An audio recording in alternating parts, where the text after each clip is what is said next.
So, I want you to picture a scene that I guarantee you've lived through. You're at the airport, you've got maybe 20 minutes before your flight boards, so you wander into the bookstore. Right, you drift over to the business or smart thinking section. Exactly. And what do you see?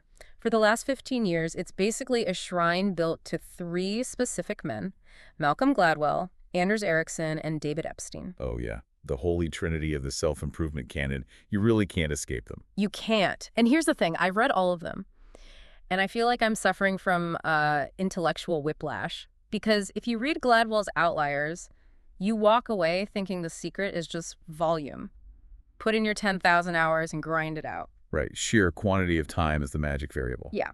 But then you pick up Erickson's Peak, and he basically yells at you to stop grinding because your practice method is trash. And just when you think you've got that figured out, you read Epstein's range. Exactly. And he effectively says, quit your job, learn to paint, and stop specializing entirely because the generalists are going to inherit the earth. It really does feel like they're fighting. It's an intellectual cage match.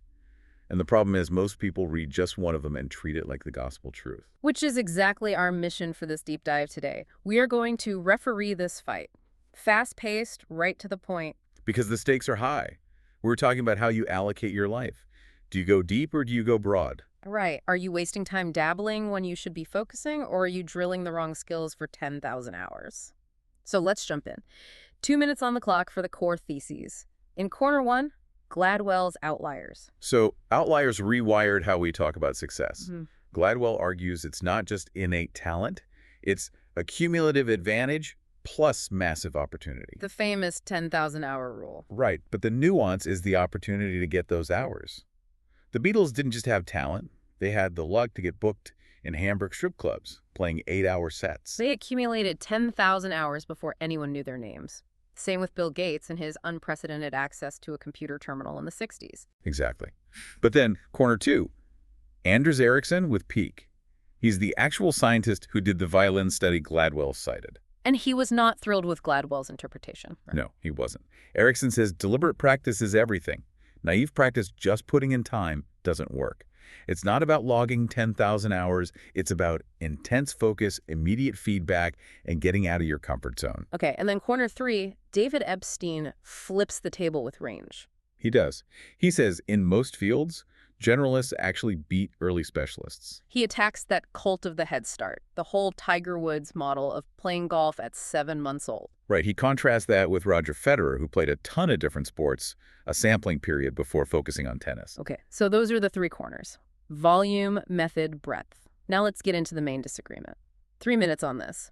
Does the 10,000-hour rule actually work? Well, Ericsson's frustration was that Gladwell treated 10,000 hours like a magic switch, but it was just an average.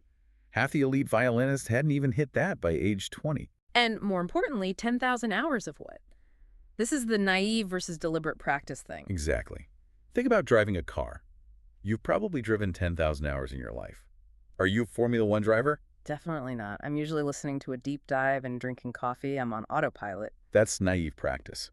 Ericsson argues that time is just a proxy. If you don't have a specific goal, full focus, and a coach fixing your mistakes instantly, you just stagnate. Okay, but what about the specialization argument? Because Gladwell and Ericsson both kind of agree you should pick one thing and grind. Epstein vehemently disagrees. Yes, the battle over early specialization. Epstein's data shows that elite athletes actually practice their specific sport less in childhood than near elites do. That is wild. The future champions are drilling less. Yes, because they're spending that time dabbling in other sports, building a broad foundation. Epstein calls it match quality. You have to date around before you get married to a career. But society tells us if a kid isn't holding a violin by age 3, they're doomed. And Epstein shows that early hyper-specialists often peak early, burn out, or get injured. In science and business, the innovators are usually generalists, the Nobel laureates who also act or do magic. They can connect disparate ideas. Okay, so we've got a lot of conflict here. Let's pivot to where they actually agree, because there is common ground. Huge common ground. First off, all three totally despise the myth of natural talent. Right, the idea that you're just born with it. Ericsson argues the brain is adaptable. The real gift is that your brain rewires itself through effort. Gladwell agrees that talent is usually just hidden advantage. And even Epstein says Federer's natural grace on the court came from wrestling and playing soccer, not just his DNA. Exactly. Hmm. Another point of agreement. Hard work is absolutely unavoidable. None of them are offering a shortcut. Right. Gladwell's volume, Ericsson's discomfort, Epstein sampling it all takes massive effort. Epstein even admits the dabbling phase feels inefficient. But that short-term inefficiency leads to long-term learning efficacy. And finally, they all agree on mental representations, pattern recognition.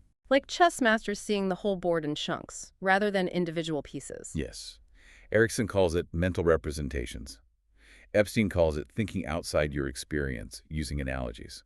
It's the same core concept of expert vision. Okay, so they agree on the grind, they agree talent is a myth, they agree on pattern recognition. Let's bring this home.